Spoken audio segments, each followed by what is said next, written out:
Hello everyone, welcome to the channel. On this video, I'm going to show you guys how to how to set a picture from Pinterest into your wallpaper desktop. So I'm using Windows here. Some of you may be using Mac. Actually, it's supposed to be it's similar method. What I will show you now.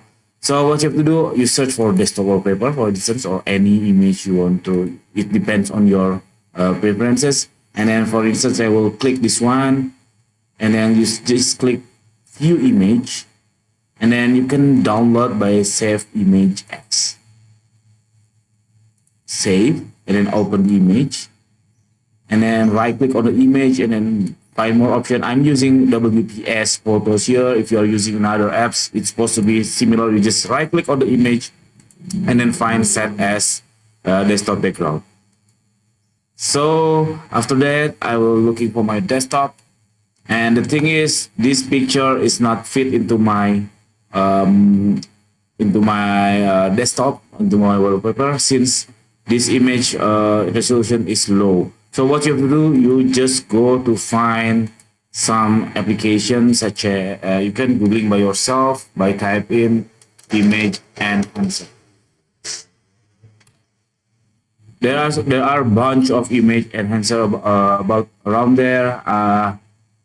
Actually, I prefer Canva, since Canva image enhancer is using the pro version. Here I'm using the free version. I suggest you to use this snapedit.app/enhance. This one is really cool, I think. And then you just open your downloaded image and then upload to the application. Just wait for a while and then click download. After that, open again your new image that already enhanced by the apps, and then set as desktop background. Then I go back. Wait, now my image a little bit larger and then no blurry at all. And this is good, I think. I'm satisfied enough, even if not fully recover all my desktop, but I think you have to find another application for the image enhancer to make it your image bigger than previous. Okay, that's it. This is very simple tutorial. I hope it's helpful for you. If it does, please subscribe our channel. Thank you for watching, guys. Bye bye.